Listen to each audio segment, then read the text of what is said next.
The bus hissed to a stop at the training base, its brakes squealing as if even the machine resented being there. One by one, fresh recruits spilled out onto the gravel lot, their duffel bags slung over shoulders, their nervous chatter filling the air.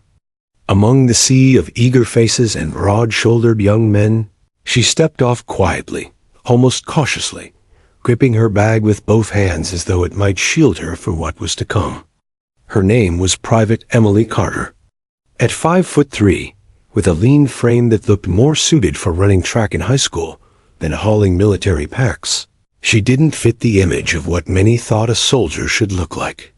Her uniform, freshly issued and a little too big, hung loose on her shoulders. Her boots were stiff and unforgiving, but she walked with her chin up, determined not to let the tremble in her legs show. The drill sergeant's voice boomed across the lot like thunder, commanding silence instantly. "Welcome to basic training. For the next 10 weeks, your life belongs to me and my instructors. Forget who you were before. Out here, you are all the same until you prove otherwise." The recruits snapped tension, some stiff and disciplined, others clumsy and unsure. Emily was among the latter, fumbling slightly with her bag before she steadied herself. She felt eyes on her already quick glances, sideways smirks, the kind of silent judgments people made before anyone had run a mile or lifted a weight. She knew what they saw: someone too small, too quiet, too different. From the first moments, the separation was clear. The stronger recruits, mostly men who had spent time in sports or gyms, clustered together naturally. Their confidence radiated in the way they carried themselves. Emily hung back, neither timid nor bold, just watchful. She wasn't there to impress anyone. She was there to survive. The first day was chaos. Paperwork, uniform checks, shouted instructions, and a blur of acronyms filled the hours. But what Emily would remember most wasn't the paperwork or the lectures, it was the laughter. It started during the first formation run. The drill sergeant barked for them to line up in rows of 4 and keep pace as they jogged around the base. The cadence was loud and rhythmic, shouted in unison to keep time. At first, Emily held her own. Her breathing was steady, her legs light. But by the second mile, the pack grew heavier on her shoulders, her breaths came sharper, and her steps began to falter. She fell back just slightly at first, then more noticeably. The recruits beside her surged ahead, leaving her scrambling to catch up. Sweat stung her eyes, and her chest burned as though fire had lodged itself in her lungs. She refused to stop, but her lagging pace drew attention. "She's already falling behind," one recruit snickered under his breath. "Didn't know we were training babysitters," another muttered, loud enough for his friends to hear. Laughter followed, short, sharp, and cruel. Emily's face flushed hot, but she didn't look at them. She kept her eyes locked on the boots of the runner ahead, willing herself to match the rhythm. One step, then another. The drill sergeant noticed too. He stormed down the line, barking at her. "Pick it up, Private Carter. You think the enemy's gonna slow down for you?" Her legs screamed, her lungs begged for relief, but she pushed harder. Still, the gap between her and the others grew. The whispers turned into chuckles, the chuckles into jeers. By the time the run ended, she crossed the line several seconds behind the rest, collapsing to one knee as her body trembled. "Unbelievable," one recruit said, shaking his head. "She's not going to last a week." Emily heard every word, though she kept her gaze fixed on the ground. She didn't cry. She didn't argue. She just clenched her jaw, picked herself up, and got back in line. That night, as the barracks filled with the sound of boots clattering and recruits joking with one another, Emily sat quietly on her bunk. She unlaced her boots slowly, her hands sore and raw. Around her, the others compared stories from the day who had impressed the instructors, who had nearly puked during the run. Her name came up more than once, always with laughter. "She almost fainted out there," one said, grinning. "She looked like she was running through quicksand," another added. Emily listened without reacting. She had learned long ago that silence was sometimes the sharpest answer. She let their words hang in the air, absorbing them not as insults, but as fuel. Each laugh, each cruel remark, was a weight she stacked quietly on her shoulders, not to crush her, but to strengthen her resolve. Long after the lights went out and the barracks grew quiet, she lay awake staring at the ceiling. Her body ached in every muscle, her blistered feet throbbed, and her lungs still felt raw. But beneath the pain was something else. A quiet, unshakable promise she whispered only to herself. "I will not quit." Morning came too soon, as it always did in training. The bugle call blasted through the barracks, jerking everyone from their sleep. Recruits scrambled into uniforms, racing to line up outside. Emily moved slower, her body stiff, but she was ready on time. The laughter of the day before still lingered in her ears, but so did her whispered promise. Throughout that day, and the next, and the one after, she lagged. She stumbled. She finished near the bottom. And every time, the laughter followed. But what no one noticed, at least not yet, was that she always finished. She might not have been the strongest. She might not have been the fastest. But she refused to be broken. And in the unforgiving world of basic training, that single fact would matter more than any number of push-ups or sprints. By the end of the first week, some recruits were already grumbling about quitting, others nursing injuries, their bravado fading under the weight of relentless drills. Emily? She still finished last in many runs, still carried her pack like it weighed 1,000 pounds, still heard the mocking whispers. But every night she whispered the same words into the dark. "I will not quit." What no one knew, not the recruits who laughed, not even the instructors, was that this quiet, stubborn promise was building into something far stronger than muscle or speed. It was becoming the kind of resilience that would, one day, silence the laughter forever. The second week of training hit like a storm. The schedule was brutal before dawn runs, hours of drills, weapon assembly, obstacle courses, and endless shouting. For some recruits, the structure was fuel. They thrived on the competition, chasing faster times, harder reps, louder chants. For Emily Carter, it was survival. The laughter from the first week hadn't faded. If anything, it had grown sharper. Every stumble of hers seemed to spark it. Every misstep became a punchline. During push-ups, when her arms shook on the 20th repetition, while others breezed through 40, someone would snicker. "She's folding like cardboard." During pull-ups, when she dangled after only 2, unable to hoist herself again, a recruit whispered just loud enough for her to hear, "Dead weight." She never responded. She knew that words in this place were like sparks near dry grass, too easy to ignite trouble. But the weight of expectations pressed on her like the packs they carried in ruck marshes, heavy and relentless. The ruck marshes were the worst. Each recruit was loaded with a pack that seemed designed to break them. 50 pounds of gear digging into shoulders, straps biting into skin, boots pounding over gravel trails for miles. For taller, stronger recruits, the packs were painful but manageable. For Emily, it felt like hauling another person on her back. On the third march, she lagged again. The line stretched long ahead of her as she struggled at the rear, sweat pouring down her face, boots slipping on the uneven trail. The sun beat down mercilessly, and every step was a battle. She gritted her teeth, forcing herself forward one painful stride at a time. "Pick it up, Carter." The drill sergeant barked from the sidelines. His eyes cut like knives, his voice slicing through the air. "You think the enemy's gonna wait for you to catch your breath? You fall behind, you die. Is that what you want?" "No, drill sergeant."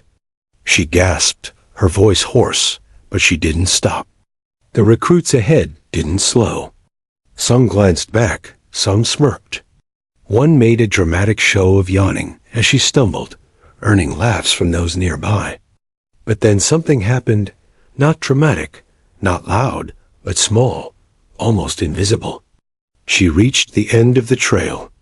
Last again. Her legs trembled so badly she nearly collapsed. Her pack slipped from her shoulders, hitting the ground with a thud. She dropped beside it, lungs burning, her vision blurry. She had finished. No one cheered, no one congratulated her. In fact, some rolled their eyes. But Emily allowed herself a tiny smile as she sat in the dirt. She had finished. They had expected her to quit. She hadn't. That night, her body screamed in pain. Her shoulders were raw, her feet blistered, her hands trembling from fatigue. She sat on her bunk, slowly unlacing her boots. Across the room, laughter filled the air again. Some recruits were mocking another soldier who had dropped his weapon during inspection. The room buzzed with energy and exhaustion, but Emily sat quietly, replaying the day in her mind. The pain was real. The ridicule was real. But so was her promise. I will not quit. In the dark, while the others drifted into restless sleep, she whispered it again. The next morning, training brought obstacle courses. Walls to climb, ropes to scale, mud to crawl through. The course was designed to break them down physically and mentally. For Emily, it was another gauntlet of highs and laughter. She reached the wall, a towering wooden barrier. The others scrambled up quickly, muscles pulling them over with practiced ease. When Emily tried, her hands slipped. She jumped again, fingers barely grasping the edge, before sliding down into the dirt. A chorus of chuckles rose behind her. Need a ladder, Carter? One voice teased. She ignored it. She jumped again, this time clawing with every ounce of strength until her fingertips hooked the top. Her arms screamed in protest, but she refused to let go. Inch by inch, she hauled herself up. When she finally swung her leg over and dropped to the other side, her arms felt like jelly, but she didn't stop moving. The rope climb came next. Her grip faltered halfway up, her boots slipping on the coarse fibers. She slid down, scraping her palms raw. Laughter again. Maybe you should just stay at the bottom. She wrapped her hands tighter, blood and sweat mixing, and tried again. This time she made it higher before falling. Again, and again. She never reached the top that day, but she never walked away either. Each attempt ended in failure, but also in defiance. The drill sergeant's eyes narrowed as he watched her. He didn't smile, sergeants rarely did, but there was a flicker of something in his gaze. Recognition, not of strength, not yet, but of grit. That night, Emily's hands throbbed with open blisters. She wrapped them carefully before lying back on her bunk. Around her, the recruits' chatter buzzed as usual, their laughter rising and falling. She listened quietly, her body aching, her pride bruised. Yet deep down, beneath the pain, she felt something strange. Not despair, not humiliation, but progress. She was failing, yes, but she was failing forward. The next day confirmed it.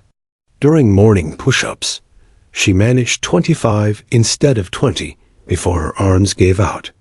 During the run, she finished 30 seconds closer to the pack. No one else noticed. Why would they? She was still near the bottom. But Emily noticed. And for her, that was enough. Day by day, she carried the weight of expectations, not the instructors, not the recruits, but her own. The weight of becoming someone she refused to quit on. By the end of the second week, even the cruelest jokes began to lose their edge. The laughter was still there, sharp and mocking, but less certain. Some recruits started to wonder quietly, never aloud, why she hadn't quit. Others still dismissed her, But a seed of doubt crept in. What if she really did make it? Emily didn't know what they thought. She didn't care. All she knew was that she had survived another week. And in this place, survival is the first victory. By the third week of training, Emily Carter had settled into a rhythm, not a comfortable one, but a rhythm nonetheless. Every morning began with the same shrill bugle call, followed by the thunder of boots hitting the floor. Recruits scrambled into uniforms, grabbed their gear, and formed up outside in the cold dawn air.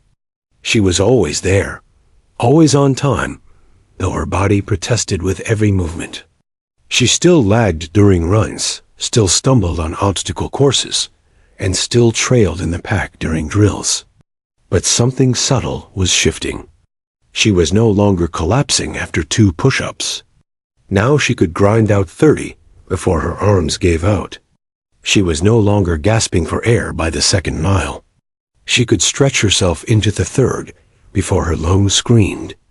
And though she still failed at climbing ropes or scaling walls on the first try, she never walked away without giving them more attempts than anyone else dared. The other recruits noticed, but they didn't all admit it. "She's still weak," one muttered during chow. "Improving doesn't mean she belongs here." But another shook his head slightly. No, he didn't argue aloud. He had seen the way she refused to stay down, the way she dragged herself back up after every fall. It wasn't strength that carried her forward. It was something heavier, something harder to measure. The instructors noticed too. They didn't praise her, not openly. Praise was rare in basic training. But every so often, a drill sergeant's eyes would linger on her during an exercise, watching how she strained and shook, and still refused to quit. They saw the clenched jaw, the trembling arms, the raw stubbornness in her eyes. They saw a recruit who wasn't trying to impress anyone but herself. One particularly grueling day tested that resolve to the breaking point. It was Endurance Day, a combination of push-ups, sit-ups, sprints, and long-distance runs designed to strip every ounce of energy from the recruits. The air was thick with humidity, the ground damp from overnight rain, and the atmosphere charged with the collective dread of what lay ahead. The first challenge, push-ups. The recruits dropped into the mud, pumping out reps as the drill sergeant barked counts. One by one, they began to falter. Emily, too, shook violently after 20, arms trembling like taut wires ready to snap. But she kept going. Her body pressed down into the wet ground, then strained back up again, mud streaking her uniform. 30, 35. She collapsed at 37, face buried in the dirt, chest heaving. She could hear the laughter again, low, cruel. But she also heard something else, silence from a few who had dropped before her. Next came sit-ups. She forced her sore abdomen to contract again and again, each lift a battle against fire in her muscles. Then sprints across the soggy field. Her boots slipped, sending her sprawling once, twice. The laughter followed, but she pushed herself back up, mud dripping from her face, and kept running. By the time they reached the endurance run, her body was beyond exhaustion. Her legs felt like lead, her breath ragged, her uniform heavy with sweat and mud. But she ran. Slow, unsteady, but relentless. When her pace faltered and others surged ahead, she whispered to herself, "Just one more step. One more." One of the sergeants, Sergeant Harling, watched her with a calculating gaze. He was a veteran of multiple tours, hardened by years of combat and training. He knew strength when he saw it, but he also knew resolve, the kind that kept soldiers alive when muscles failed. He said nothing, just scribbled a note on his clipboard as Emily crossed the finish line, once again near the bottom, but refusing to collapse until she was done. That night, the barracks buzzed as usual with chatter and laughter. Some recruits compared times and reps, boasting about their performance. Others teased those who had fallen short. Emily sat quietly, cleaning the mud from her boots with careful strokes.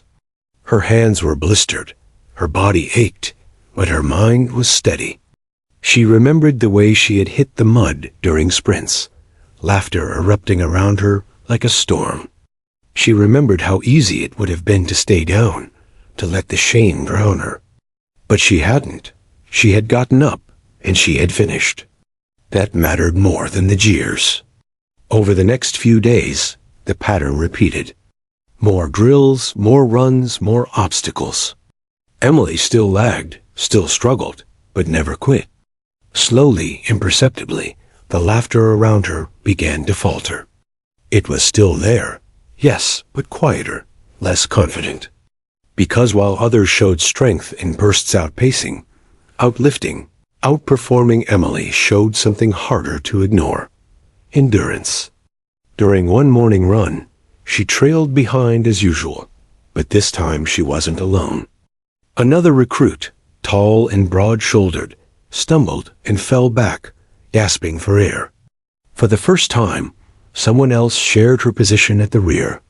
He muttered curses under his breath, frustration etched on his face. Emily glanced at him briefly, then fixed her gaze forward and kept running. She didn't say anything, didn't offer encouragement. She simply kept moving. And eventually, he matched her pace. That was when a strange thing happened.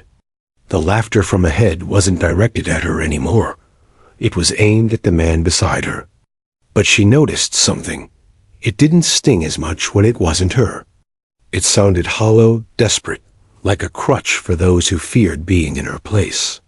One night, as she sat on her bunk massaging her sore legs, she overheard two recruits talking. "Carter's never gonna keep up," one said. "Yeah, but she doesn't quit," the other replied reluctantly. "I'll give her that." It wasn't praise exactly, but it was something. Emily didn't smile. She didn't feel triumphant. She just felt steady.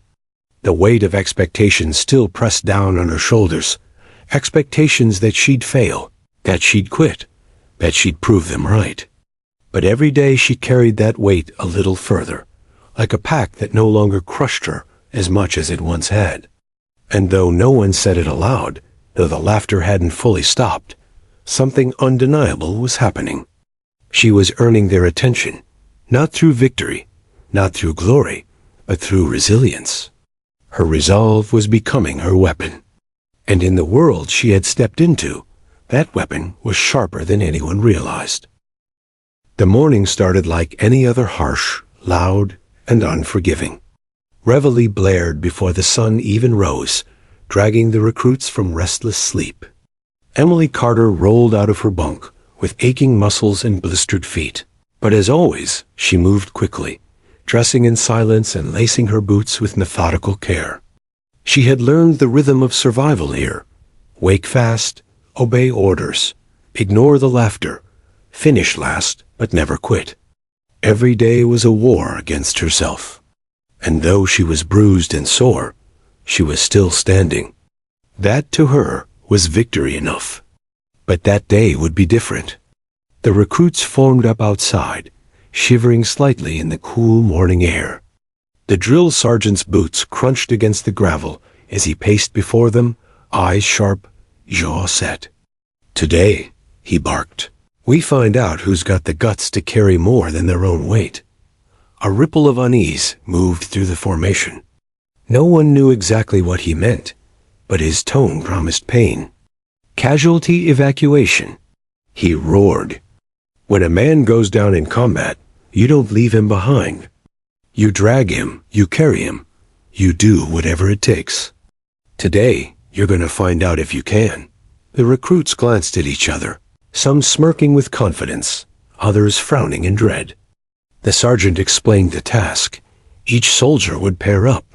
One would play the casualty, going limp, while the other would drag or carry them across a stretch of rough terrain, mud, gravel, and uneven ground. It wasn't a race, he said, but a test of grit. Pairs were called out. Strong recruits slapped each other on the back, joking about who'd carry who. Some grinned, eager to prove themselves. Then came Emily's turn. "Carter," the sergeant barked. "Your casualty, Sergeant Davis." The words dropped like a stone. Head snapped toward her, then toward the man who stepped forward. Sergeant Davis wasn't a recruit. He was one of the instructors, a veteran known for his booming voice and barrel chest. He weighed in at 200 pounds of pure muscle, every inch of him hardened by years of service. He towered over Emily like a mountain over a stream. The reaction was immediate. "You've got to be kidding," someone muttered. "She won't move him an inch," another said, grinning. Laughter rippled through the formation, cruel and certain. Even Davis smirked, crossing his arms as he looked down at Emily. "Hope you had your Wheaties this morning, Private," he said dryly. Emily's stomach tightened. The weight of their expectations pressed down heavier than any pack she had carried. She knew what they thought. She knew what they wanted, to see her fail, to confirm what they'd been saying since day one. For a moment, doubt crept in. 200 pounds. Across that terrain. Impossible. But then she remembered the nights she had whispered into the dark. "I will not quit." She swallowed hard, stepped forward, and dropped to one knee beside Davis. "Ready, Sergeant," she said quietly. He gave a small shrug, then went limp, sprawling in the dirt like a fallen soldier. His size made him look even heavier, even more immovable. "Begin!" The drill sergeant barked. Emily adjusted her stance, sliding her arms under Davis's. Her fingers locked across his broad chest, and she dug her heels into the dirt. She strained, every muscle in her body screaming as she tried to lift. For a moment, Davis didn't budge. The laughter behind her was instant. "She's stuck. Told you." She'll never do it. But Emily didn't stop. She repositioned, tightened her grip, and tried again. Her arms shook violently. Her back burned, but slowly, inch by inch, Davis shifted. His boots scraped against the gravel. The laughter grew louder. "That's all she's got." Someone jeered. But Emily's jaw clenched. She pulled again. Another inch. Then another. Her breath came in ragged gasps, sweat pouring down her face. Her body screamed for mercy, but she ignored it. Step, pull, step, pull. The terrain stretched endlessly before her. Rocks bit into her knees when she stumbled. Mud clung to her boots, the weight on her arms, threatening to tear her apart. Every step was a war. Behind her, the laughter roared. She's not going far. She's done already. Even Davis chuckled once under his breath, though he stayed limp, giving her no help. Emily heard it all, but she focused on one thing: the path ahead. She wasn't moving fast, but she was moving. And as long as she was moving, she hadn't failed. Step, pull, step, pull. Her breath grew louder than the laughter. Her heart pounded in her ears. Her vision narrowed to the dirt in front of her boots. She could feel the tremor in her legs, the ache in her shoulders, but she refused to let go. The sergeant's voice boomed again. "Keep moving, Carter. Don't you stop." And she didn't. Step, pull, step, pull. The laughter began to waver. Some recruits still mocked, but their voices were less certain now. They had expected her to collapse instantly, to give up before she began. Yet she was still moving, slow, strained, shaking, but moving. A few minutes stretched into 10. 10 into 20. Emily's uniform was soaked through, her hands numb, her knees raw from falls. Still she pulled. Davis's bulk dragged behind her like an anchor, but she dragged him all the same. Step, pull, step, pull. The laughter had grown quieter now, replaced by murmurs. Is she still going? No way. Even Davis, lying limp in her arms, stopped smirking.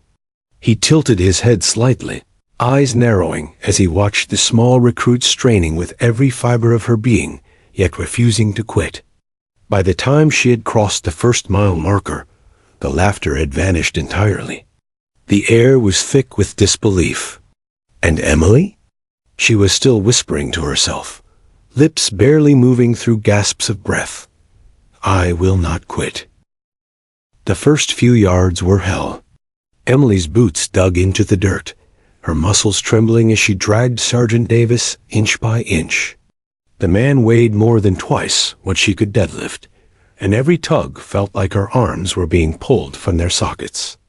Gravel scraped her knees as she slipped, her breath rattling in her chest.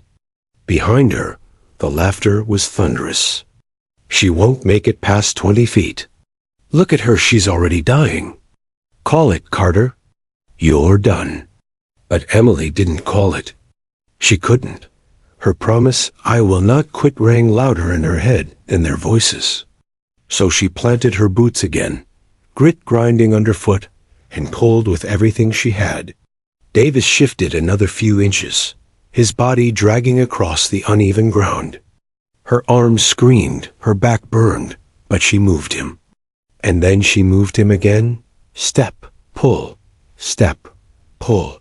The rhythm became her mantra. Every muscle begged her to stop, but she refused. The path stretched out before her like a punishment from the gods. Rocks, mud, and small inclines that mocked her size and strength. Davis might as well have been a mountain. And yet, she dragged him. The recruits followed at a distance, their jeers growing louder with each stumble. She's killing herself for nothing. She'll quit soon enough. But even as the words cut, Emily noticed something. There was doubt in their tone now. They had expected her to fail instantly. Instead, she was still moving. Struggling, yes. Barely, yes. But moving. Every few feet, she collapsed to her knees. Sweat poured from her brow, stinging her eyes, soaking her uniform, until it clung to her skin like a second weight. Her hands burned where her fingers dug into Davis's jacket. But each time she dropped, she clawed her way back up. Each time she found another ounce of strength buried deep inside. Davis, playing dead weight, stayed silent at first. His body shifted as she dragged him, his boots catching on rocks, his shoulders grinding against dirt. He had thought this would be quick, she'd fail in a minute, and the drill would be over. But as the minutes stretched on, his smirk faded. From his vantage point on the ground, he could feel the raw determination in every tug. He could hear her ragged breaths, the whispered words under them. Step, pull, step, pull. By the quarter-mile mark, Emily's body shook violently. She dropped hard to the dirt, chest heaving, arms refusing to lift. For a moment, everything in her screamed to stop. Her vision blurred, her breath tore at her lungs like fire. She thought of quitting, just letting go, just admitting defeat. But then she remembered the nights in the barracks, whispering into the dark. I will not quit. With a groan that came from the depths of her being, she forced herself back up. Her legs wobbled, but she found her grip on Davis's chest again and pulled. Behind her, the laughter faltered. She's still going? One voice muttered. Another recruit frowned. That's a quarter-mile already. The mocking tone had thinned. No one expected her to reach this point. The terrain grew crueler as the path wound upward. A shallow incline stretched before her like a mountain. Every step forward threatened to send her sliding back. Davis's weight felt impossible, 200 pounds of resistance dragging her toward failure. Her legs buckled. Her arms shook. She fell to her knees again, mud caking her uniform. The recruits leaned forward, waiting for the inevitable. But Emily slammed her fist into the dirt and forced herself up again. One boot dug into the incline, and another. She pulled with a guttural cry, her body shaking violently. Davis shifted, then slid, inch by inch, up the hill. The recruits went silent. Step, pull, pull. The incline flattened, but the silence remained. Only her grunts and the scrape of Davis's boots against the ground broke the air. By the half-mile, her body was wrecked. Her muscles screamed louder than the drill sergeant's bark. Her hands bled where the fabric of Davis's jacket tore into her skin. Her breath came in shallow, wheezing gasps. Still she dragged. Step, pull. Step, pull. The laughter was gone now. In its place, a heavy, stunned quiet. Even the recruits who had mocked her most stood slack-jawed, watching as the smallest, weakest among them refused to stop. Davis tilted his head slightly as he was hauled across another patch of gravel. His smirk was gone, replaced with something else, respect. He could feel every ounce of her effort, every tremor in her body as she fought against his immovable weight. She was breaking herself to prove something no one else understood. At the 3/4 mile, Emily collapsed face first into the dirt. For a moment, it looked like she was done. Her body lay still, chest rising and falling rapidly. A murmur rippled through the recruits. She's finished. She can't get up. But then slowly, painfully, she pushed her hands into the ground. Her arms shook, her knees wobbled, but she rose. Mud streaked her face, sweat poured into her eyes, but she pulled again. Step, pull, step, pull. The drill sergeant's voice thundered across the field. That's grit, recruits. That's what it looks like when a soldier refuses to quit. Emily barely heard him. The world had narrowed to the dirt in front of her boots, the weight in her arms, the rhythm in her head. Step, pull, step, pull. At the mile mark, she collapsed again. Her vision blurred, the edges darkening. Her body had nothing left to give. She lay there, gasping, barely aware of the silence pressing in around her. But deep inside, beneath the exhaustion, she found something more. Not strength, not energy, something else, something deeper. She thought of the laughter, the cheers, the nights whispering into the dark. She thought of the promise she had made to herself. I will not quit. With a groan that tore from her very soul, Emily rose again. Her legs barely held her. Her arms screamed. But she dragged. Step, pull, step, pull. And mile after mile, she kept going. Emily Carter's world had shrunk to 3 things: the dirt under her boots, the crushing weight in her arms, and the rhythm pounding in her skull. Step, pull, step, pull. Her body was shattered. Her hands, raw and bloodied, clung to Sergeant Davis's jacket like claws. Her arms burned with fire. Her knees buckled with every step. And yet she moved, dragging the immovable. 1 mile was behind her now. When she first started, the cheers had been deafening, mocking her size, her weakness, her inevitable failure. But after a mile of relentless dragging, the laughter had died. In its place came silence, a silence so heavy it seemed to press down harder than Davis's weight. The recruits walked behind her now, their smirks erased. Some frowned. Some whispered. A few simply stared, wide-eyed. None could deny what they were witnessing. This wasn't strength. This was something else. Something rarer.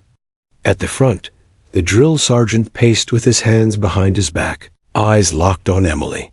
He had seen countless recruits quit under less. He had watched men stronger than Emily give up when faced with a quarter of this challenge. Yet here she was, her body near collapse, dragging on. Step, pull, step, pull. Every breath tore through Emily's lungs like glass. Every muscle screamed rebellion. Sweat streamed down her face, stinging her eyes, soaking her uniform until it clung like iron shackles. She could taste blood in her mouth where she had bitten her lip. Still, she moved. Her vision blurred at the edges, but her focus stayed on the ground just ahead of her boots. She couldn't think about the miles to go, only the next pull, the next inch, the next breath. Behind her, Sergeant Davis remained limp. He was no longer smirking, no longer amused. From the ground, he felt every tremor in her arms, every gasp in her chest. He could feel her breaking, but he could also feel her refusing to quit. For the first time in years, Davis found himself humbled. This wasn't the bravado of a recruit trying to impress. This was raw, unfiltered determination, the kind he had seen in combat, the kind that pulled men through fire when everything else failed. At the 2-mile mark, Emily collapsed hard. Her knees slammed into the dirt, her body crumpling forward. For several seconds she didn't move, her chest heaving, face pressed to the ground. The recruits froze. No one spoke. Everyone waited for her to surrender. But slowly, agonizingly, Emily pushed her palms into the dirt. Her arms shook violently. Her body swayed, but she forced herself upright. Her grip found Davis's jacket again. With a guttural cry that came from the pit of her soul, she pulled. And he moved. Step, pull, step, pull. The recruits exhaled all at once, like they had been holding their breath. She's still going. One whispered, awe-replacing mockery. Another shook his head. That's impossible. The drill sergeant barked, but even his tone carried something different now. Not scorn, not sarcasm, admiration. Eyes on Carter, recruits. That's what guts look like. Emily didn't hear him. Her ears roared with the sound of her heartbeat, the world muffled and distant. She dragged on, mile after mile, her body nothing more than a vessel for her will. By the 3rd mile, her uniform was shredded. Mud clung to her knees, blood smeared her knuckles, sweat poured in rivers. She looked less like a recruit and more like a survivor crawling from battle. Yet still she moved. Step, pull, step, pull.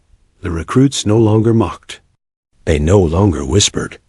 They followed in silence, eyes fixed on her small frame, hauling the massive sergeant forward. What had started as a joke had become a spectacle, and now it was something more. It was history, being carved in sweat and blood before their eyes. At the 4th mile, Emily's strength faltered again. She dropped, her arms refusing to lift, her body sprawled across the dirt. Davis could feel her trembling against him, the fight nearly gone. He tilted his head, looking down at her. For the first time, he spoke not mocking, not amused, but quiet. "Carter," he said, his voice low. "You've done enough." The words were almost kind, almost merciful. But Emily's reply was a rasp, broken yet fierce. "Not until I'm done." With a groan that seemed to tear her in half, she rose again. Her hands clawed into his jacket. Her legs wobbled, her back bent, but she pulled. Step, pull, step, pull. And once more, he moved. The recruits stared, their mouths open. None of them could have done this. None of them would have even tried. Yet here she was, 5 feet of muscle and grit, hauling a giant mile after mile. By the 5th mile, something had changed. The silence broke not with laughter, but with voices rising in disbelief and awe. "Come on, Carter. Keep going. You got this." The same voices that had mocked her now cheered her. Every stumble, every collapse, was met with shouts of encouragement. What had begun as ridicule had turned into respect, and now into inspiration. Emily barely heard them. Her world was still only dirt, weight, and breath. But somewhere deep inside, the sound of their voices fueled her. Step, pull, step, pull. By the 6th mile, her body was done. She had nothing left. Every step was a miracle. Her vision was black at the edges, her breath shallow, her body trembling uncontrollably. She fell, rose, over and over again. And still she pulled. Sergeant Davis, dragged through 6 miles of dirt, stared up at the sky. He had thought this was just another drill. But what he was witnessing was something far greater. A recruit proving not just her worth, but rewriting the very definition of endurance. By the 7th mile, the recruits weren't just cheering, they were running alongside her, shouting, clapping, begging her not to stop. And at the 8th mile, when she finally collapsed and did not rise, the field was silent again. Not with mockery, not with doubt, with reverence. Emily lay face down in the dirt, unmoving, her hands still clenched in Davis's jacket. She hadn't let go, not even in collapse. The drill sergeant knelt beside her, his face unreadable. For a long moment, he said nothing. Then, with a voice that carried across the field, he barked, "Recruits, remember this day? You've just seen the definition of a soldier." The silence broke with applause, raw and unrestrained. And Emily Carter, unconscious in the dirt, had changed everything. The world was silent when Emily collapsed. Her body hit the dirt like a dropped sack, limbs limp, chest barely rising. Her hands, cracked and bleeding, still clutched the fabric of Sergeant Davis's jacket. Even in unconsciousness, she hadn't let go. For a moment, the recruits froze. No one moved. They had expected laughter, maybe the sergeant calling an end. But what they saw instead was a broken body lying in the dirt after hauling 200 pounds for miles. The drill sergeant barked, "Medics!" His voice, usually full of thunder, cracked slightly. 2 medics sprinted from the sidelines, kneeling by Emily's side. One checked her pulse, another her breathing. Both looked tense, but not panicked. She was alive, though barely. Exhaustion had stolen her strength, not death. The recruits gathered in a loose circle, hushed. The same mouths that had cheered now whispered with awe. 8 miles. One muttered. She never stopped. Another shook his head slowly. "I've never seen anything like that." Sergeant Davis, still lying on the ground, pushed himself up with deliberate slowness. His body ached from being hauled like dead weight, but his mind reeled harder. He had gone into this drill smirking, ready to be the immovable obstacle that broke the weakest recruit. Instead, he had been moved. He stood now, brushing dirt from his fatigues, his eyes never leaving Emily's motionless form. There was no smirk left on his face. Only respect raw, unguarded respect. The drill sergeant paced before the recruits, his boots crunching against the dirt. "Listen up," he roared, but the edge of anger was missing. Instead, there was weight, gravity. What you just saw wasn't strength. It wasn't muscle. It wasn't speed. What you saw was grit. And grit beats strength every damn day. His gaze cut through them like a blade. Some of you laughed. Some of you mocked. But not one of you could have done what Carter just did. Don't forget that. A ripple of shame moved through the recruits. Eyes dropped to the ground. None dared speak. The medics lifted Emily carefully onto a stretcher. Her face was pale, streaked with mud and sweat, but her chest rose and fell steadily. One medic muttered, "Severe dehydration. Exhaustion. She needs rest. She'll be all right." Relief spread through the group like a quiet sigh. As they carried her toward the infirmary, Sergeant Davis stepped forward. "Hold," he said, his deep voice steady. The medics paused, glancing at the drill sergeant, who gave a small nod. Davis crouched beside the stretcher, studying Emily's face. Her eyelids fluttered slightly, though she remained unconscious. He spoke quietly, but every recruit strained to hear. "You proved me wrong today, Carter," he said. "You proved us all wrong." His words carried the weight of years of command, of countless recruits trained and tested. And in that moment, Every soldier there knew they had witnessed something rare, a veteran humbled. The medics carried Emily away, their boots echoing against the gravel as they disappeared toward the barracks. The recruits remained standing in silence. None dared speak until the drill sergeant barked again. "Fall in." They snapped to formation, though the usual sharpness was gone. Their eyes lingered on the path Emily had carved across the training field, dirt gouged by her boots and the sergeant's dragging weight. 8 miles of proof. 8 miles of will. The drill sergeant's gaze swept across them. "You'll all remember this day? Years from now, when you think about quitting, you'll remember Carter dragging Davis across this field. And if you ever laugh at a soldier again, you better think twice." He paused, his voice dropping lower. "She earned her place today. More than most of you have yet." The recruits shifted uneasily, shame settling deep in their bones. They had mocked her since day one. Her size, her speed, her struggles. But none of them could erase what she had done. That night, the barracks were different. Usually, Emily's cot was surrounded by whispered laughter, mocking nicknames, and sideways glances. But now, silence followed her absence. Her bed sat empty, blankets neatly folded, while she lay in the infirmary under medical care. No one laughed. No one mocked. Some recruits stared at the cot, with guilt etched across their faces.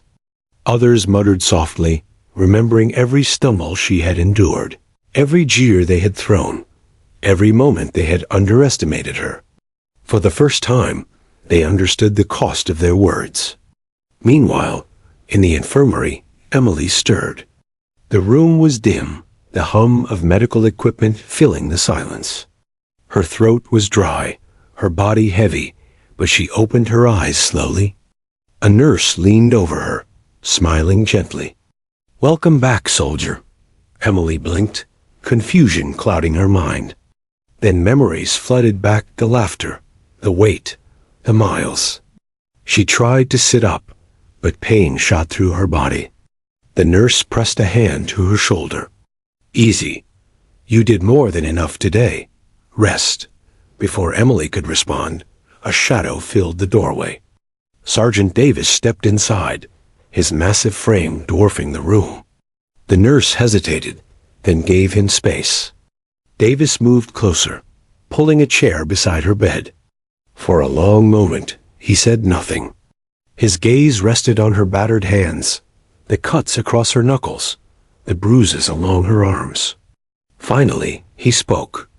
"I thought you'd quit," he admitted. His voice, usually booming, was softer now. "I thought you'd collapse in the first minute." "Everyone did," Emily swallowed, her voice hoarse. "So did I," Davis chuckled once, low and rough. Then he shook his head. "But you didn't. You dragged me for 8 damn miles. I've seen men twice your size give up after one. What you did out there." He paused, the words sticking in his throat. "It was something I won't forget." Emily's eyes flickered with exhaustion, but her reply was steady. "I made myself a promise," she whispered. "Not to quit. No matter what." Davis studied her, then gave a slow nod. "And you kept it. You earned every ounce of respect in this unit. More than that, you earned mine." For a moment, silence stretched between them. Not heavy, not awkward, respectful. Davis stood, his towering presence casting a shadow across the bed. "Rest up, Carter. The others will see you different now. They damn well better." He turned and left, boots echoing in the hall. Emily lay back, exhaustion pulling her under again.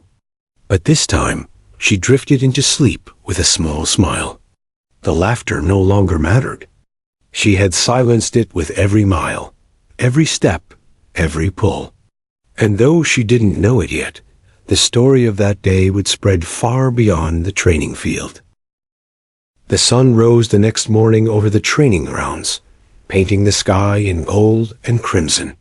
For most recruits, it was another day of drills, sweat, and shouted orders. But for Emily Carter, it was the quiet hum of the infirmary, the steady drip of N4, and the ache of a body pushed beyond its limits. She woke slowly, her muscles stiff, her throat dry. For a moment, she thought it had all been a dream, the laughter, the wait, the endless miles. But when she shifted, pain shot through her arms, her back, her legs. And when she glanced at her hands, bandaged and raw, she knew. It had been real, every brutal step of it. The nurse smiled as she stirred. "Good morning, soldier. How do you feel?" "Like I got hit by a truck," Emily rasped. The nurse chuckled. "Close enough. Word is you carried one." Before Emily could respond, a knock sounded at the door. The drill sergeant entered, his presence filling the small room. His voice, normally sharp as steel, was quieter now. "Carter."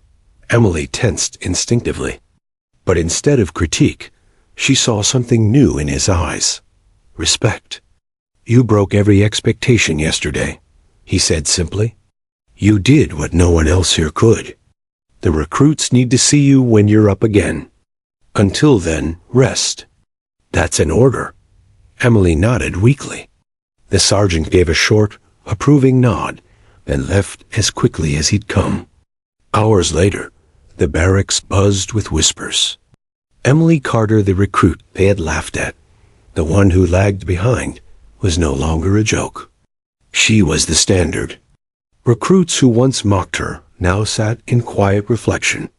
A few admitted openly, "I couldn't have dragged Davis for half a mile." Others shook their heads in disbelief. Her name, once spoken with derision, was now laced with respect. When Emily finally returned to training days later, she expected the old sneers. Instead, the moment she stepped into formation, silence fell. Then, one by one, the recruits straightened, shoulders squared, eyes forward. No laughter, no smirks, just acknowledgement. Sergeant Davis stood at the front, arms crossed, his gaze sweeping over them before landing on her. "Recruits," he barked. "Look at Carter. Remember what she did. 8 miles. 200 pounds. Not because she had the muscle. Because she had the will."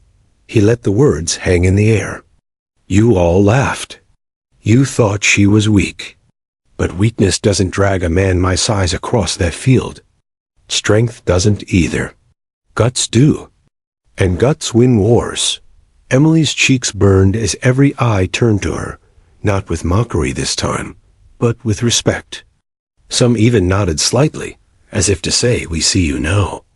The weeks that followed were different. When Emily lagged behind in runs, no one laughed. Instead, a fellow recruit would fall back to pace her, urging, "Come on, Carter, you got this." When drills grew brutal, they whispered her mantra under their breath, "I will not quit."